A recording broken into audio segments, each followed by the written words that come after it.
Hello. Today I wanted to talk about a movie from this set I have of Hitchcock movies. This has four of his films, and what I want to talk about is Rope. Um, Now, this film, it's essentially inspired by the true story of Leopold and Loeb. Uh, um,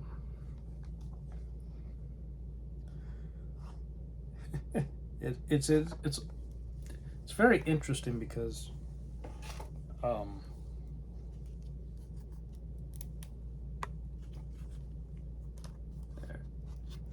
um, yeah, this is a film that I saw in school in my film class, and it's about Brandon and Philip, these two guys who murder their good friend David, and they have various people come over for like a party.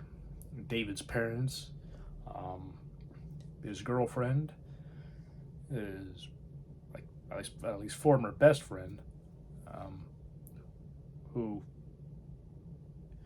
um, his girlfriend used to date before the two of them were together. But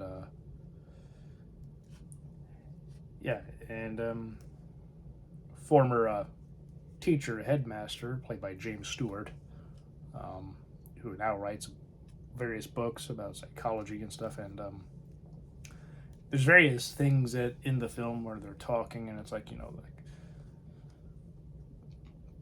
there's like discussions about murder should be legal for like the intellectually superior, and inferior people should be the ones who are eliminated because all they're doing is basically just they're just wastes of space on Earth, you know, contributing nothing of worth to society or to anybody else. Really, they're not doing much of anything other than they're just existing, and if anything, they should just be killed for that, since they don't do much for the whole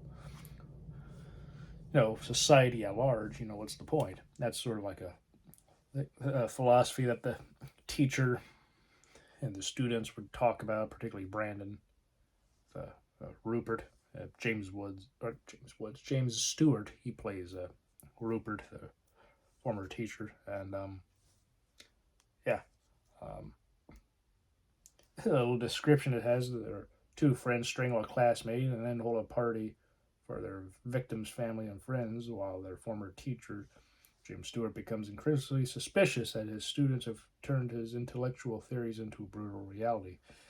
And also, another thing that they do is they put the body into a trunk, and then they decided to uh, have dinner on top of it. Like, they're all, instead of going into the dining room to eat, they're all gonna be like in the living room, and while they're talking and everything and having drinks and eating, the food is gonna be on top of the trunk. And yeah, I'm not gonna say any more about the plot, yeah, because I think it's interesting if you all to watch it yourselves, if you haven't seen it, because it's a very good film. It's a 100, um, actually 1 hour and 20 minutes, and yeah, everybody involved does a great job. And when I saw this in five films, I'm sorry, I think I said four. Regardless, when I saw this in school, part of the reason was because it was like the technique of what Hitchcock did, where the entire film was sort of like a play. It was all done in one take, and so it was all going to be put together like it's just all done from um, beginning to end as one long continuous take. Obviously, there have been films since then that have done that, but back in 1948 when this film was uh, released, that was a pretty new thing. And yeah. Um, and so that was something that we were to really look at. And every time like they make a cut, because they had like the reels of film that they were using would be like from like 10 to 15 minutes. So they would act it out, and then they would know when they would have to cut and then reload the film and then continue, and they would basically go up to like somebody's back or to an object, focus on that, and then pull back, and then continue on with the various scenes for the next 10 to 15 minutes. And it was very cool. It was very good how they were able to do that. And and this is the first film James Stewart worked with Hitchcock on. The second film they did, The Man Who Knew Too Much, is in this. I know I talked about the original Man Who Knew Too Much. That a lot of people love more than the remake, but it's interesting how Hitchcock remade his own movie. And with somebody who would become a very well-known fixture in Hitchcock's films.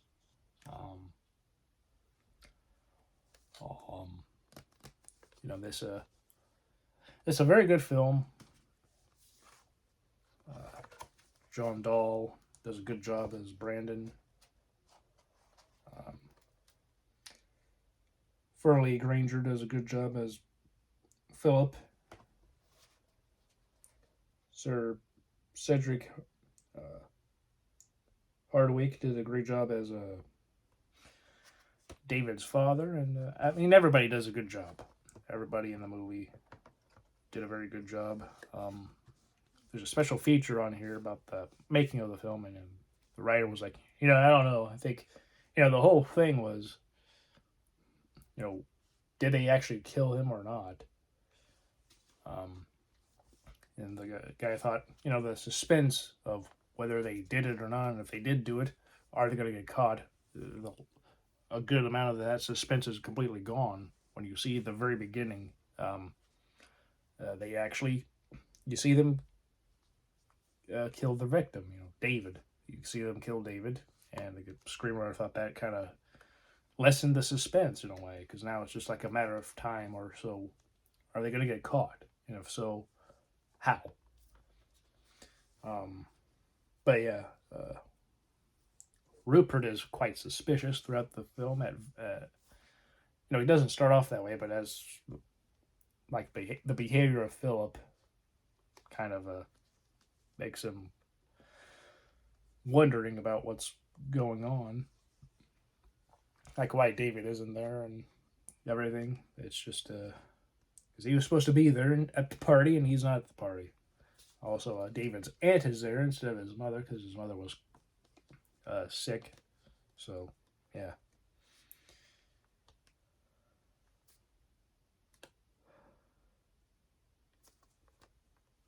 Yeah. I really like this set, too. I might talk about some of the other films here. I don't know if I'll do them like weekly here for the next so many weeks. I could, but I just haven't seen this in a while, and I really thought it'd be kind of cool to just rewatch it and see if I liked it, as I did when I was in school. I still do. When I got this, I did watch the movies anyway, but yeah, just rewatching it now after a while. It's really well done. I mean, obviously, there have been other films that try to, mimic that all done in one take, kind of style, like done as a play. Like Hitchcock said, like I guess he wanted to like shoot a play, basically kind of like that, but he needed practice like a teleplay or whatever. So he kind of waited, and when he made his own production company, that's when he decided, that's after a while making some films, that he's going to do it, and he did it with rope. You know, takes place in one location, so that you don't have to, you know,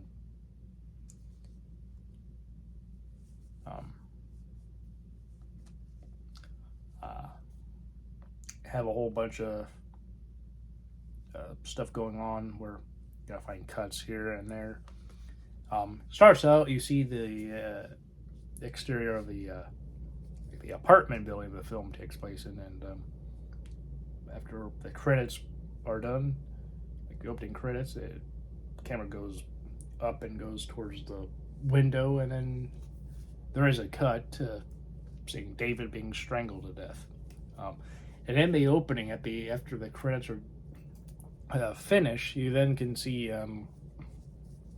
Hitchcock walking alongside like an assistant of his, I believe, and so that's his cameo. Though later on in the movie, when people are starting to leave, like the party is like dissipating, people are leaving, you see in the background like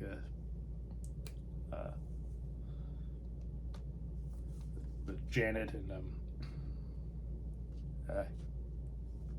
Kenneth, you know, they're talking.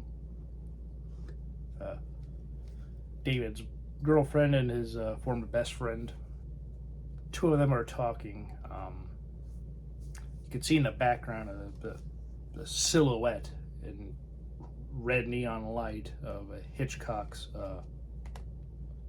know, his famous silhouette out there for a brief moment in that one shot, and that's like another cameo. So in case you didn't know, he was there walking at the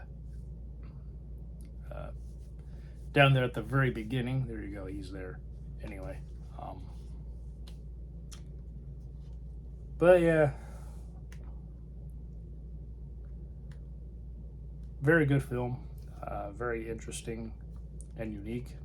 You know, again, inspired by a true story of two guys who wanted to commit the perfect murder. They got caught, obviously. But I'm not going to say whether or not these two guys do. I mean, granted, you know, it's Hitchcock often, obviously, so you know people often who commit such crimes often, you know, they don't really get away with it. But hey, you never know. Hitchcock could be quite, yeah. You could always throw one for a loop, basically. And if you haven't seen it, I recommend you watch it. It's a very good film. Again, it's an hour and 20 minutes, 21 minutes or so. So like 80 minutes or thereabouts. Not gonna really. So if you don't like it, you know, you didn't waste a whole lot of time, basically. But I think it's at least worth watching once. Good film, and yeah, it's one I enjoy watching here and there, and I'm very happy I saw it in school, because it was very interesting to watch and see and pay attention if you can see all the various cuts that happen. So yeah, Rope is an excellent movie, and yeah. And if you have seen this movie, what do you think? Do you enjoy it? Do you dislike it? Are you somewhere in between, like certain aspects? You dislike some? James Stewart apparently thought he was miscast. Like, he loved working with Hitchcock, but he thought that role was just, you know, he was miscast. I think he did a fine job in the role, though I guess perhaps when listening to the writer talk about the original intention for that character and everything, you can probably find some stuff about that, where about the making of the film. But yeah, I think he did a good job, and this began the first of 4 films Hitchcock and Stewart made together. And kind of makes me wish that they did some more films together, but doesn't always happen like that. But yeah. Anyway, again, do you like this movie? Do you dislike it? Why or why not? Give your thoughts down below. And I hope all you are doing well. Please take care. Have a great day. Have a great weekend. Oh yeah, and happy Valentine's Day if you celebrate that. If you don't, that's fine. Regardless, a very happy, loving film, obviously. What could be more happy than two guys murdering a friend and then basically having dinner on top of it at a party, in a trunk. So, I haven't seen whether or not they get caught. Yeah. Truly a romantic film if there ever was one. So, yeah. I shall see you all next time. Take care and bye.